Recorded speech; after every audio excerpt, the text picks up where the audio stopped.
that's so proper that, as I said, the sugar should have been salt, and the salt should have been sugar, and the vinegar turned out to be something else. And so all in all, the husband says, "Who made this?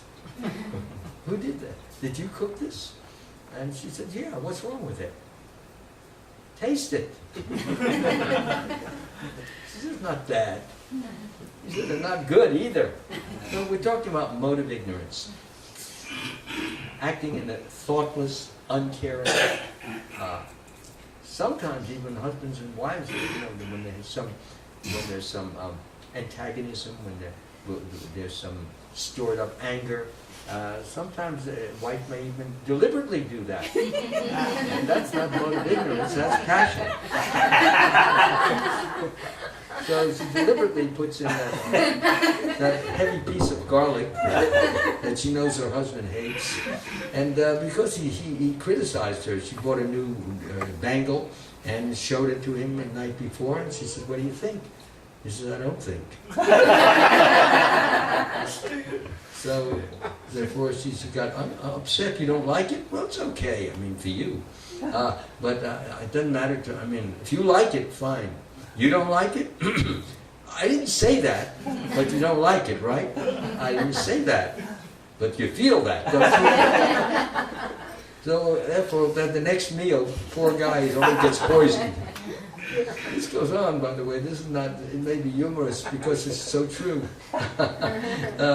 Our moods affect our thinking, and our thinking affects our actions, and consequently, we do these things sometimes consciously and more unconsciously than consciously, because quite often our conscience wouldn't allow us to do it consciously. But it's done unconsciously. You're thinking of something else, and that's what happens. So, this is motive ignorance. Or I'll give you another example. You wake up in the morning and you're tired, and you just so tired that you just don't want to work. You feel lazy, you feel listless, you feel indifferent. You just grab the telephone. "Hello? Yes? I'm really out of it. I think I'm coming down with pneumonia." So, all right, stay in bed and take care of yourself. The person is lazy, is listless, is uncaring, just want to sleep for 15 hours that day, and sleeps. He doesn't make 15, but he hits 12. So anyway, now that can happen occasionally if you've been up, for a few nights in a row. That's normal, actually. But if a person normally is always wanting to, whenever he sits down, he falls asleep wherever he goes. He goes into some people even sleep standing up. I've seen a person on a bus, had their hand over. The person was sleeping, actually, while he was standing. And sometimes the sleep becomes so deep that he falls over you, he bumps into you. So, laziness, I'm repeating these words which I said so that we don't forget them. Laziness, indifferent. Also, sometimes when you want to get something for nothing, that's also motive ignorance. You're walking down in a Walmart, and the shelves, and they have different things down there. They have sometimes a stationery department. They have all these pens there. So you see something there, and then you look around and to see if anybody's near. And you take this pen and you start looking at it, and then you're looking here and there, and then you put it down there. Okay, that's number one. Let's see, what else can we do? So, person, this is the ignorance. Finally, you've got three things down there. The next thing, there is somebody watching. And then you're taking it, you're just about to put it in. "Excuse me, ma'am," or "Excuse me, sir, did you want to buy that?" "Well, of course I want to buy that. What do you think I am, a thief?" So, person says, "Of course I'll buy it. But unfortunately, the last thing that he took is sticking out here." And so, "What about those things which are sticking out? Did you want to pay for those?" "What things? I don't see any things." "Take a look over there," and he pulls them out. So they can arrest him right then and there, call the police, and arrest him for shoplifting. This is motive ignorance. Try to get something for nothing. Now, in motive goodness, we like to pay for the things that we buy, because we know somebody has paid for them, and they worked hard to get them. And so we can appreciate their hard work, and therefore we pay for them to appreciate their work. Even in the Bible it said a person is worthy of his hire.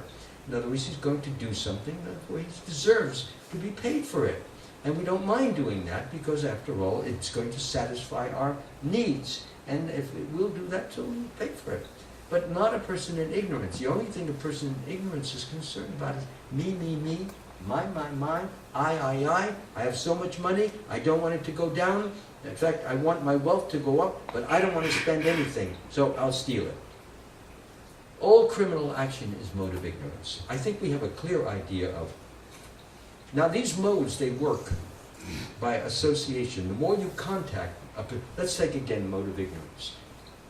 Let's say your parents were thieves, and they would steal, doing these kind of things, or maybe they pick people's pockets or whatever.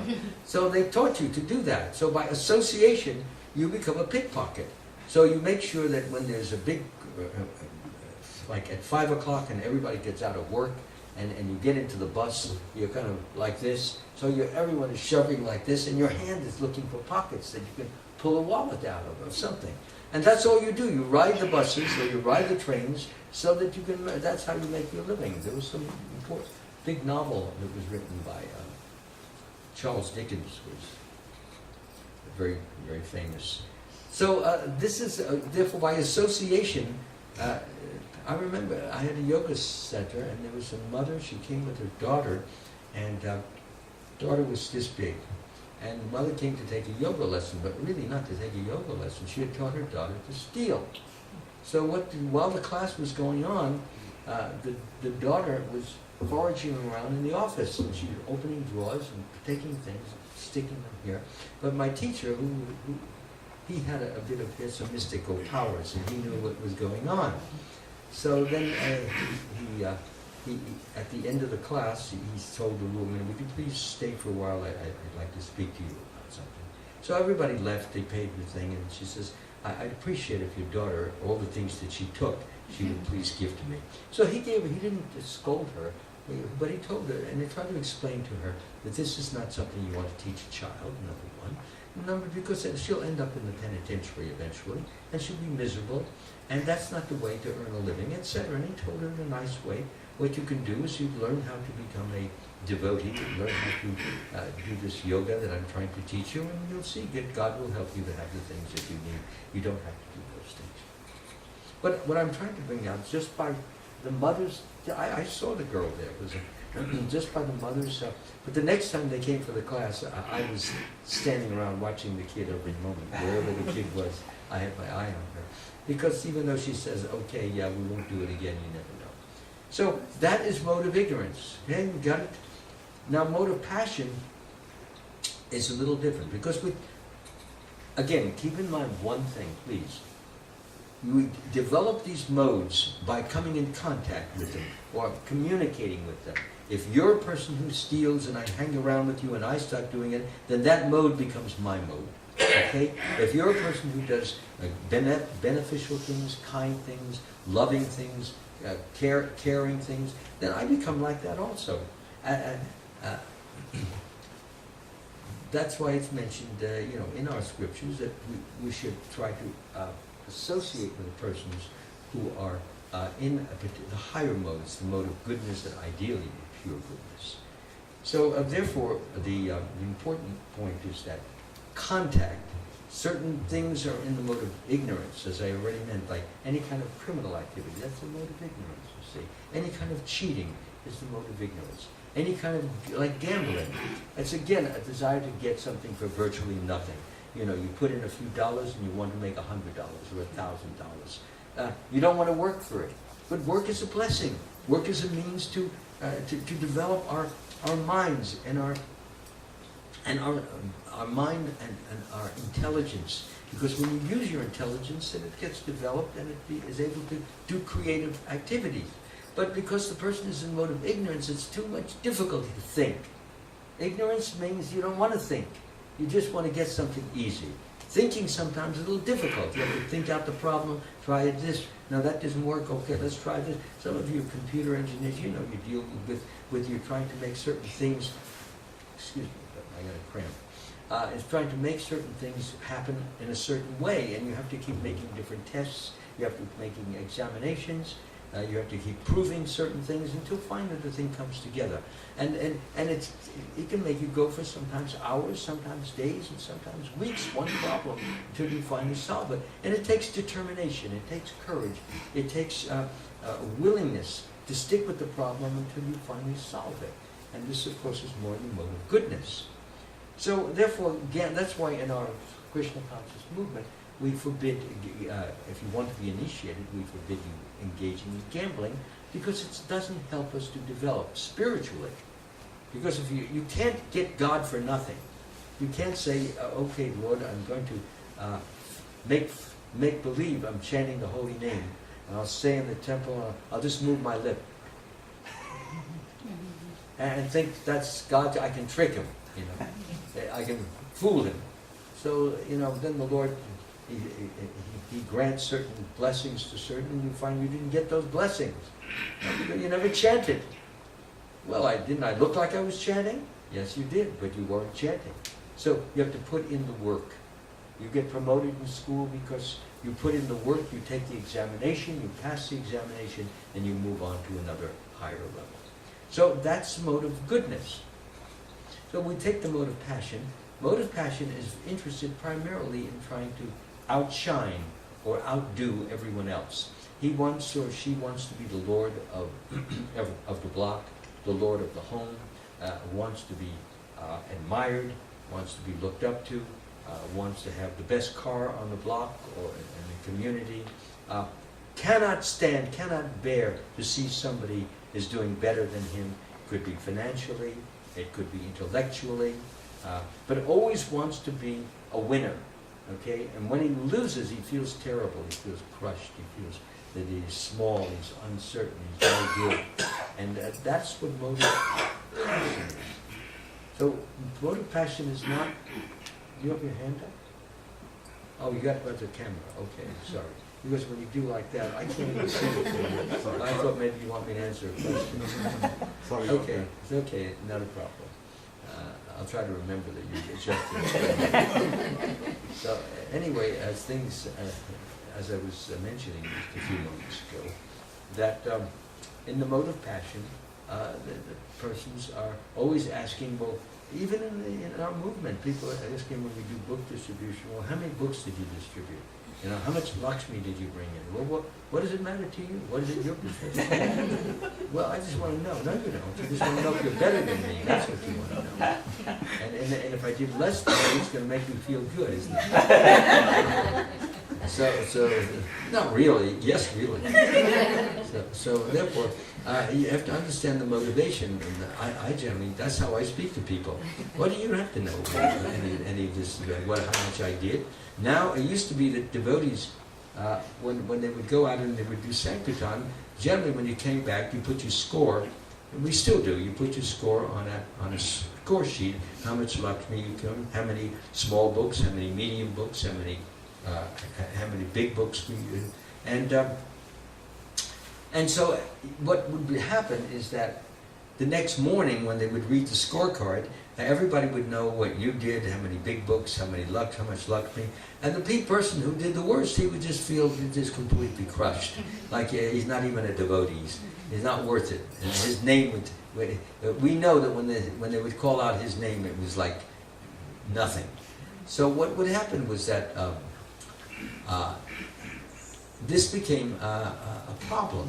Because more people were leaving the ashram because of the fact that they couldn't keep up with the Joneses, so to speak. And the result was that we changed the policy. The policy was that we would just read the names of all the devotees who went out, and we would read how many large books, small books, big books have been sold, and how much Lakshmi was collected, and nobody knew how much anyone particularly collected. So there was no feelings of smallness or bigness or anything like that. So that was the fair way to deal with that, and everybody felt good because it was a collective effort, and it was no longer just an individual effort. Getting back to the point though, nobody should feel bad if they don't do as well as other people. Because even if you do as well, you still, no matter how big you are, you're tiny. Next to Krishna, Krishna owns the whole world. He has all the wealth in his pocket. And as much wealth as you collect, it's meaningless, because actually next to Krishna, you're just like a little sand particle.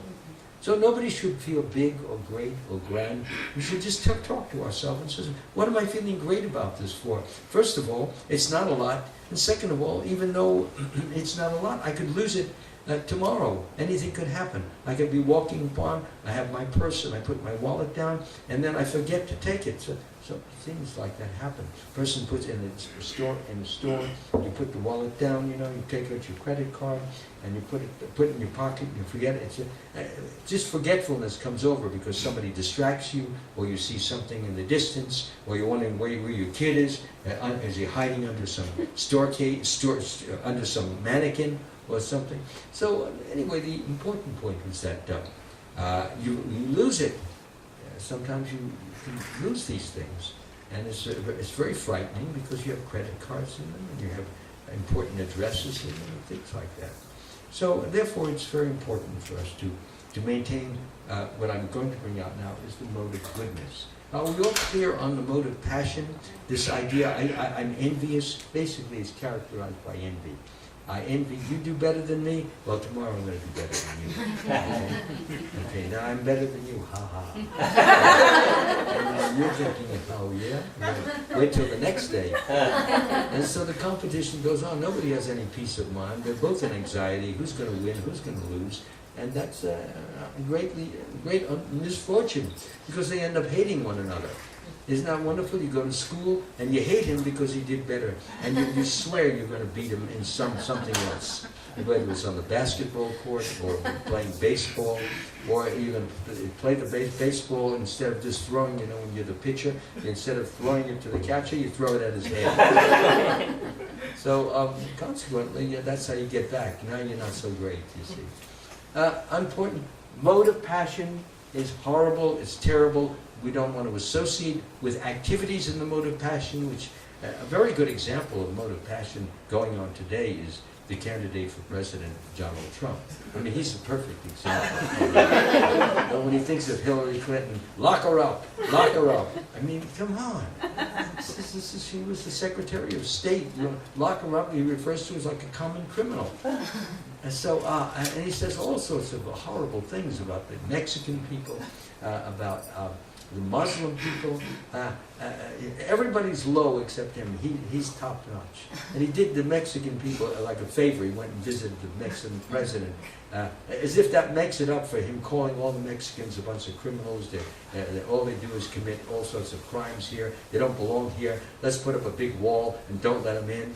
And who's going to pay for the wall? He already said he won't pay for the wall. And the Mexican president said, I'm not paying for it. So you can tell how fast that wall is going to get built. So, again, mode of passion, really. If you really want to know mode of passion, just listen to what he says. That's it. This was not supposed to be a political speech, by the way.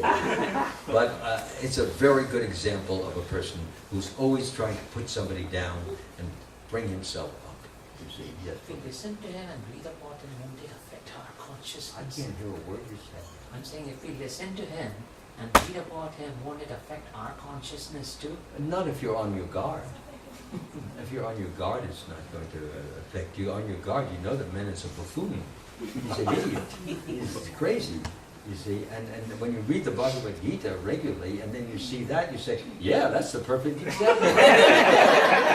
So how would it, if you don't read the Bhagavad Gita, I would say, yeah, people are affected. Many people have taken up his cause. And if you look at some of the people who have taken up his cause, I hope he doesn't get in, because this country is going down the tubes, as we say. No. And even many of the Republicans think the same thing.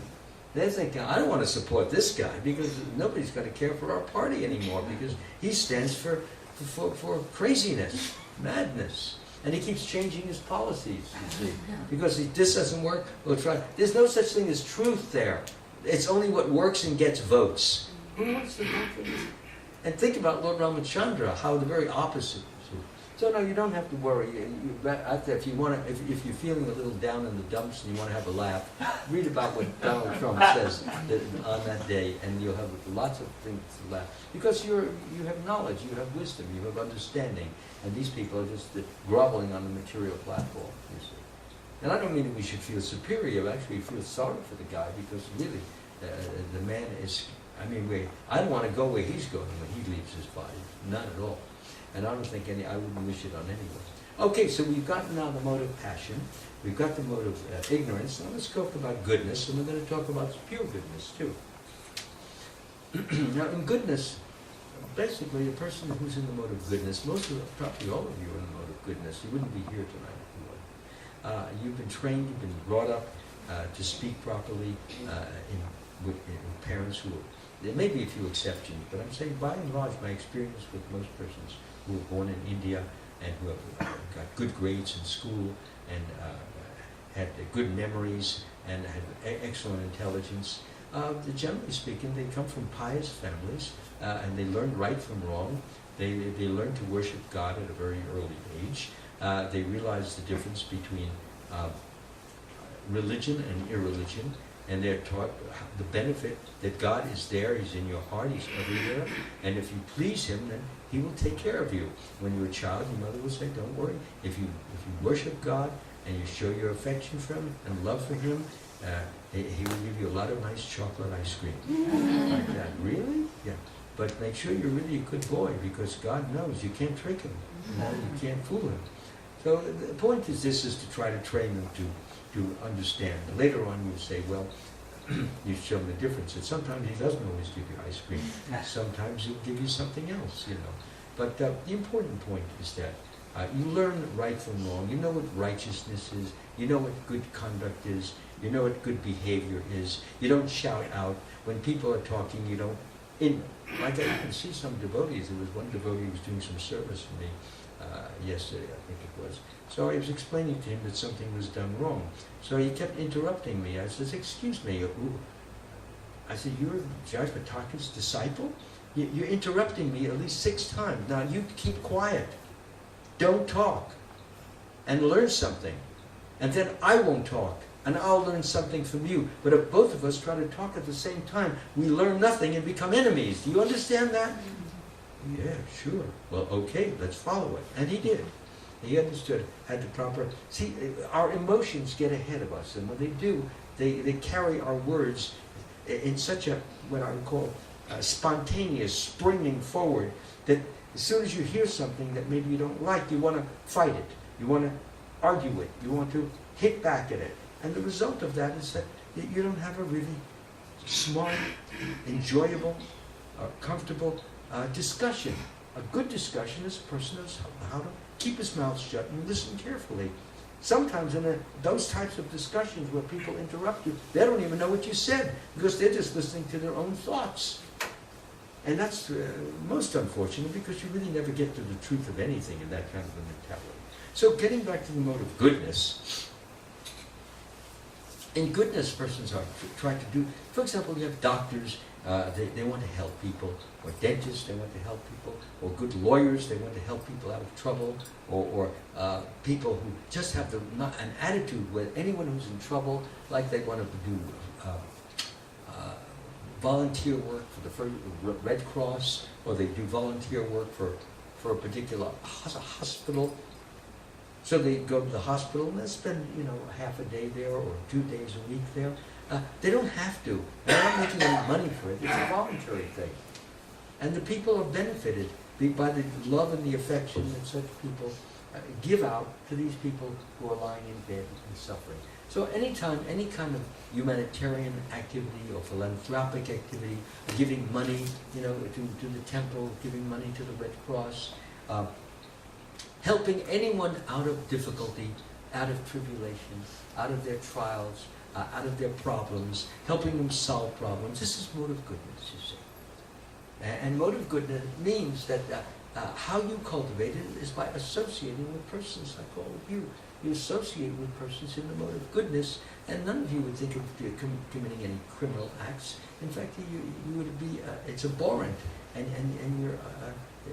you would look at it as the most horrible thing, because you have compassion, you have compunction, you have remorse, you have guilt, all of the emotions that we need to grow and to develop. So, therefore, motive of goodness means always trying to do something well for other persons, and when that mode gets developed, then you just want to associate with those kinds of people. You don't want to associate with people who want to take over the world, want to show off their big Porsche or Lamborghini or Cadillac or Mercedes. You don't want to associate, because they're crazy. That has nothing to do with them, and they're going to lose it at death anyway. So you want to go with people who are truthful, who have good qualities, like Brahminical qualities. What are some of those Brahminical qualities? Well, peacefulness, self-control, speech, mind, austerity, person. Well, let me finish, and then you can add to whatever I say. Okay? Thank you. Same thing, interrupting, you know. Little mode of passion there. So, but thanks. Anyway, austerity. Austerity is good, because you learn when we fast, you know, like on Janmashtami, no eating until midnight. Good, not for the children, but for the adults. No eating till midnight. You saw the people who are cheating, you know, looking around. Krishna sees it. He sees everything, you see. If you can't do it, then that's okay. Then just admit it. You know, it doesn't mean that you deserve to be hung because you couldn't fast until midnight. This is where I am today. Maybe next week I'll do better. I'll pray harder. So the important point is that is that austerity. Austerity means, like a lot of you, many of you, how many have graduated from universities here? Almost all of you. So you know that the discipline that you had to go through. You had to sit through classes. You had to memorize great things that you're never going to ever remember later on. I mean, how many things were? How many dates? 1492, Columbus discovered. That's about the only one I remember, because I live here. So, so many dates and so many fractions and so many calculus and logarithms and all that kind of stuff. So, but you got through the exam and you had to, they say, burn the midnight oil and sit up sometimes late at night, 12 midnight, 1 or 2 o'clock, when the midterms came and the end-term examinations came, and you know that you wanted to make a nice impression, certainly on your parents, who were hoping to see some nice grades come back from you. After all, I mean, they've spoken so highly about you, and you've been getting good grades. So the main point is this, is that it's a discipline. It's an austerity to stay up and memorize things, historical dates, to memorize, you know, what it was a pronoun, and what is a noun, and what is an adjective, and what is a this and that, and what is a run-on sentence, and what is a dangling participle, and all those. It's a discipline. But it makes you stronger, because doing things that you don't like makes you very strong, because when you confront circumstances in your life, which are kinds of circumstances that you don't like, but you've learned to condition yourself to do them anyway, then you have what we call an intestinal fortitude, to be able to do these things even though you don't like them, and you get them to, I mean, raising a child, I mean, there are a million things you don't like, but you do it because you love the child and because you've developed discipline. Now, many of the people who don't finish college, who don't get through college, generally speaking, that is their biggest problem, that they can't stick to it, they can't stay with it. That the austerity is just too much. I can't handle it. I don't do this thing. I'd rather just go out and get a job. You know. So austerity. True. I already said. Peacefulness, self-control, austerity, purity. Purity, as we know, purity outside. The body should be cleansed, and also the mind should be cleansed. Cleanse the mind. You read the Bhagavad Gita. That's how you clean your mind. You see, and the thinking should be cleansed, you know, by thinking of noble thoughts, thinking virtuous thoughts, thinking thoughts which are uplifting, which motivate us to do something good and something wonderful and glorious for other human beings. And so that's so I said purity, and also truthfulness. being truthful. If a person you find out that your friend lied to you, if a person lied to you, then and you've always trusted them, then you don't want to even associate with that person anymore, because you're afraid. They lied to you. Anything they say to you now might be a lie. So generally you drop those people. So therefore, we want to associate with people who are truthful. When they say something, they mean what they say, and they say what they mean, and it can be borne out. If I say that this is what Krishna said, I can show it to you right here. If I tell you this is the verse that supports that, I can show it to you. And that, well, you would say, well, he's truthful because he can prove it. And everything he says is borne out by the scripture. And I generally like to say things which are said by Prabhupada or Krishna, because I feel I'm on firm, supportive ground, secure ground, not something speculative. Well, maybe Krishna means this, maybe he means that. He could mean this. Well, that's not the way Prabhupada wanted us to think. Just, if you don't know it, just say, I don't know. But sometimes people hate the idea of saying to somebody, well, I don't know, because they feel that they're too stupid. This doesn't mean you're stupid if you don't know. It means you just don't know. That's all. But because they want to always show off their knowledge and be thought of as being very erudite, very intellectual, very knowledgeable, and laudable and praiseworthy as a great knower, then they don't want us to give some answer. Did you notice that the politicians, they ask the question and they don't answer the question, they go around the question. Watch it, especially now with the politicians coming on. They never answer the question. They are like geniuses in making you think they're answering the question, but they never answered it. Yes or no? Yes. Well, that's the way that they're asking the newsman is saying yes or no. Well, let me tell you, if you go to the corner and then you make a left turn, you'll find that there's a number of persons who have a belief like what you take 5 minutes, he still didn't say yes or no. It's unfortunate because those are persons who want to give the impression that they know something, and you don't want to. That's not mode of goodness. This is mode of passion. I'm better, I'm great, I'm wonderful, I know everything. That's what it is. So we really can learn a lot, by understanding these three modes of nature. And when we catch ourselves in it, catch ourselves doing the same thing, then it's good. Hey, wait a minute. I'm manifesting mode of passion now. What's the point? What's it going to give me? I'm not going to gain anything. And even if I gain this person's admiration, who cares? This person will be dead in 50 years anyway. So what difference does it make by his admiration? He's 6 foot under the ground, or he's become ashes. So there's no value. This is thinking logically, thinking truly, that we do things just for that's what false ego is about. Remember I said at the beginning of this, the living, let me see how it starts, the first word. The spirit soul, bewildered by false ego, thinks himself the doer. So he's bewildered by this ego, that I'm great, I'm wonderful, I'm this, and he keeps trying to build it. No need to build it. It's untruthful. It doesn't get the favor of Krishna. And the more we can give up trying to be somebody we're not, and the more truthful we live, and the more we're able to accept ourselves as we are, with all our failings, our limitations, our difficulties, and accept it, that's real humility. No, I can't do that. I don't know that. The person says, you don't know that? You don't know that? No, I don't know that. So a person's trying to make you feel stupid, or you feel dumb, or like you deserve to. Leave a piece of paper. Like you deserve to die because you don't know it. You're so dumb. You're so insecure, and I know it. Ha See, it's that kind of like little kids. You ever hear the little kids say, "Ha ha, I know this." Adults, the same thing, only a little language, a little more polished. It's interesting to watch the kids because they are, later on, the parents are only more polished, more sophisticated, better language, but the same thing.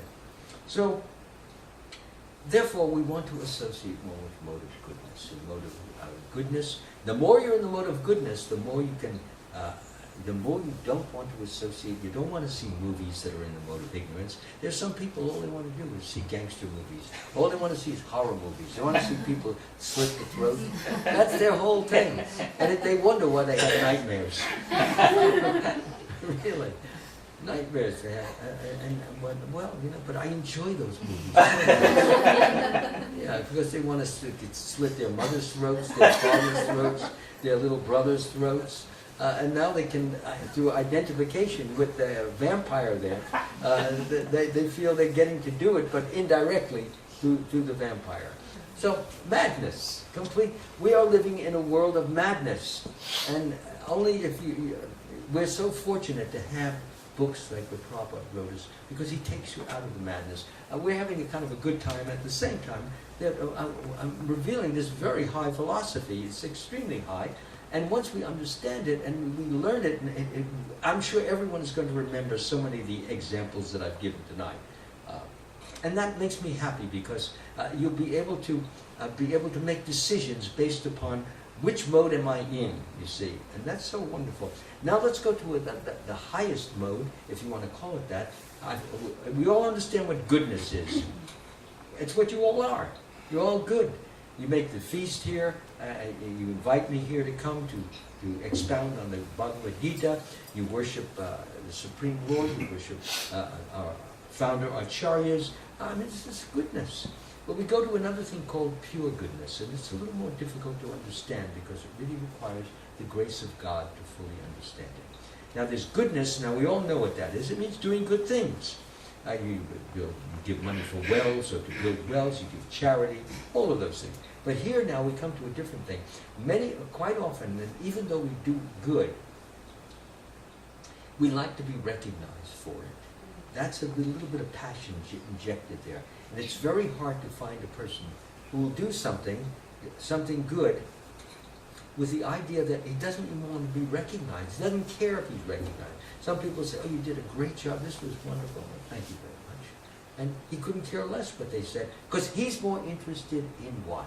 He's interested in doing it as a love offering for Krishna. He knows that when he serves Krishna, as Krishna says in the Bhagavad Gita, whatever you do, whatever you eat, whatever you offer and give away, whatever austerities you perform, do it for me. In this way you'll be freed from the bondage of work and its auspicious and inauspicious results. With your mind fixed on this principle of renunciation, giving, you'll be liberated. So, the getting is in the giving. That's the secret. So the devotee knows that he doesn't have to hear a compliment or hear a praise or hear himself being applauded. He doesn't have to hear himself being celebrated. He couldn't care less. You know why? Because he feels that everything, or she feels everything that she did, which was laudable and praiseworthy and honorable, is being done by Krishna through her. Krishna is in the heart. Krishna is giving the ability. Krishna gives you the power. Krishna gives you the intelligence. And therefore, why should I take the credit? So therefore, if Krishna is giving me this, then why should I take the credit when somebody praises me? On the one hand, I don't tell him, don't praise me. I just accept it graciously, and inwardly, silently, quietly, I give it over to Krishna. Gently, you give it to your spiritual master. For how many are initiated here? But then you give it, mentally you give it over to the feet of the spiritual master, and you take it from the feet of the spiritual master, and you put it at Radha Krishna's feet, and they own it. Therefore, you don't feel you did it. That's pure goodness. You do it out of love. You do it not because somebody's paying you, not because somebody's going to praise you. Now, for example, a doctor performs a wonderful operation, and he saves the life of some woman's, man's, husband, wife's child, and they just thank him so much. I can't thank you enough. And the doctor feels very good, but he doesn't. He's in goodness because he did do something salutary, something beneficial. He saved the life of a child, but really, ultimately, he didn't. The real person who saved the life is Krishna, and allowed him to do it. So when you go from goodness and you go to pure goodness, you're thinking that no, He's saying, thinking, they're all praising me, honoring me, glorifying me, saying nice things about me. So when you're in the mode of goodness, you become attached to that praise. You become attached to the honor. You become attached to the glorification. You become attached to the nice words. But that is a means to bringing you back to taking birth again in this material world. And this is a very important... I'm really glad that you've given me enough time to explain all the different parts of it. Because when I give a class at many of the temples, they give me 45 minutes. How can I get into the nitty-gritty of all of these things as we're doing tonight? And I'm very grateful to all of you for allowing me, because all of you are so receptive to everything I'm saying. I mean, you're laughing at the right time.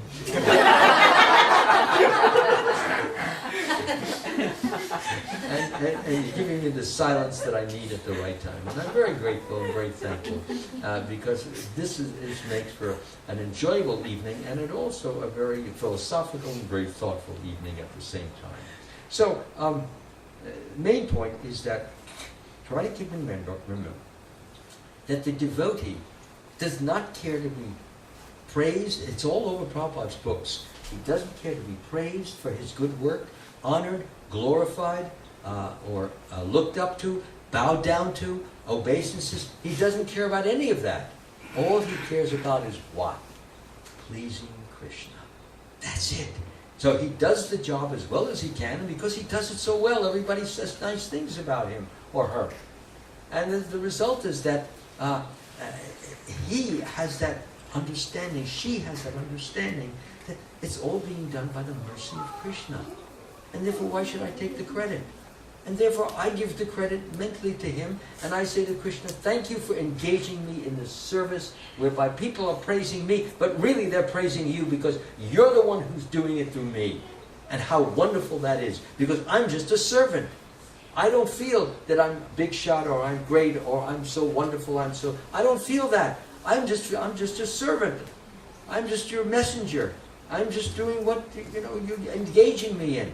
And you get all the credit, and I'm so happy because I want everybody to credit you.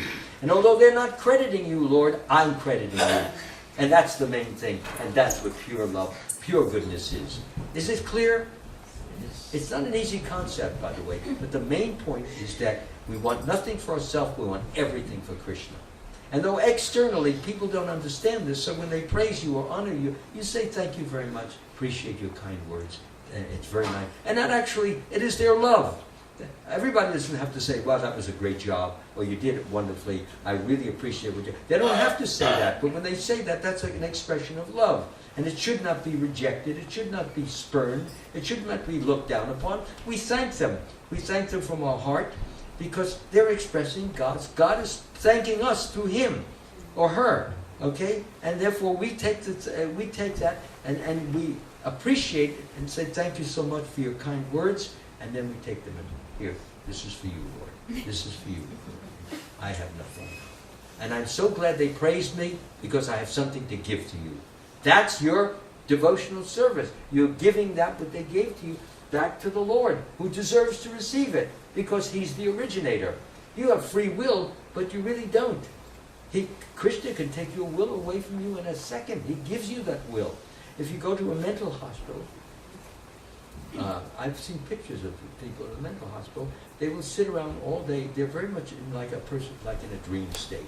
Now, we all know we all have dreams. And when you're in the dream state, you don't have much willpower. Like one impression comes up, like you maybe see a building one moment. The next minute, you see yourself running. Another minute, you see you're flying up in the sky. Another minute, you're in the water someplace. It doesn't make any sense. It doesn't have any continuity or coherence. It's just this doesn't lead to this, but something else comes. And that's the way those people, they've lost control over their minds.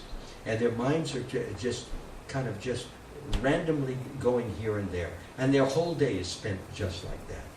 No continuity, no logicality, no firmness of thought, no will.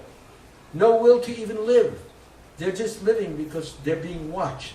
And people are giving them medication at certain hours. And the medication is keeping them alive. But they couldn't care less whether they were living or dying, because basically they're just like vegetables. And their thought process is no longer under the control of a will. They don't know what will is, you see. That's what happens when you lose your mind. You lose the willpower which controls the thoughts. As I'm thinking now and I'm speaking now, it's being controlled by will, because I have a will to want to share this knowledge with you, and Krishna is supporting it, firming it, and enabling it to happen.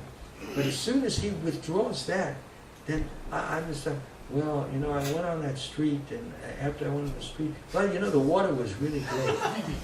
Yeah, it was great. And also, by the way, the whipped cream on the ice cream, does that make sense? It doesn't make any sense. But that's the way these people think. They've lost their thinking ability, and sometimes they give them shock treatments to aid and abet that. And then, anybody ever see that? Well, probably you didn't, because it's an American movie. One Flew Over the Cuckoo's. You saw that movie? Well, you saw what they gave the main actor, Jack Nicholson, at the end. They zapped him with sort of shock treatment, and so that he became a true vegetable, kind of like this, like that. Couldn't think. So we should be very happy and use our will productively and constructively in the loving service of Krishna. I'll take a question in just a second. And so, anyway, so therefore, I have explained now what the mode of ignorance is. Those modes are everywhere, and we all have a little bit of all of them. The idea is for one of them in particular to predominate, and that is the mode of goodness. Because in goodness you have the most amount of willpower. When you're in passion, you're responding, you're reacting, you see. And in ignorance, you're even too sleepy and too lazy and too indifferent to even react. You're just like a snail. You just want to lie there like that. No, don't bother me. No, it's already 10 hours. No, don't bother me. So this is the mentality. So we can, but in goodness, you can't be a surgeon without a certain amount of thoughtful willpower, concern, concentration. It requires. So goodness is a good thing, but use it not to delight in the praise and the honor and the glorification, because that's not going to get us anywhere. Except it will get you one place, right back, another birth, doing the same thing, with all the miseries that go with materialism. We want to be free of all these miseries. We want to go back home, back to God, and we want to serve Krishna all the time, every moment, everywhere. And the result, of course, is that we will always be happy. Now, some of you may be wondering, why is it that this question always comes out, so I might as well bring it up before you even ask it. This question comes up because why is it that some of us fall from the spiritual world, and most of the people up in the spiritual world, they stay there? What is the real reason which keeps them there? What did we do wrong? Well, we know what we did wrong, and that we started to thinking independently. Why do we think independently? What does it feel like to be praised, to be honored, to be glorified? Why did we start thinking like that when others are not thinking like that? All they're thinking about is, let me give more pleasure to Krishna. Let me serve him. Let me cook this nice food for him. Let me play nice music for him. Let me dance for him, or whatever. So here's the answer. Take a deep breath. Fasten your seatbelts. The answer is this, is that it's a matter of every one of us have a different amount of love for Krishna. We love Krishna in different degrees. Okay? Some love Krishna. Let's use an example of concrete. Let's take 2 stones, okay? Or 2 bricks. And if you lay some thin layer of concrete on each of the bricks and you stick them together, let them dry, then generally speaking, if you pull a little bit like that, they won't separate because the concrete or the cement in between the 2 bricks will hold them together. But if the cement is not very thick, you can go like that and you can pull them apart, right? So if you put more cement on between the 2 bricks, then it will take more power to pull them apart. And if you put a tremendous amount of cement between them, you will not even be able to get them apart unless you take one of those hammers, a mallet, and you smash it, and you'll be able to get it, you see. But, so the point is this: the thicker the cement, the more difficult it is to separate the devotee from the Lord. The cement is love. So when our love becomes thicker and thicker and thicker and thicker, we never want to separate from Krishna. It's unthinkable. The gopis of Vrindavan, even though Krishna left for Mathura, they were always thinking of Krishna. They couldn't stop thinking of him. They were remembering him going into the pasturing grounds with the calves and the cows. They were remembering him when he stole their clothes and took them up in the tree, up in the branches. They were remembering him when he was playing with his friends. They were remembering him when they were having the Ras dance and dancing around. So they could not stop thinking of him. And the more they thought of him, the more blissful, the more peaceful, the more joyful, the more happy they became. And on the other hand, they were also sad because it was a physical presence from which they had all those emotions. And now Krishna is not here physically, but he's there mentally, you see. And the same love and joy is there, but he's not there, and therefore they're pining and sorrowing and crying because they want to see him physically as well. And that's the glory of the gopis, love in separation. And Madhavendra Puri, he brought that to the fore. And even at the time when he was leaving his body, he was crying. He says, all I want is to see Krishna. I want to be with Krishna. I haven't been able to be with him. And he's crying like that. And yet he's always thinking of Krishna. He's always blissful. He's always happy. But at the same time, he wants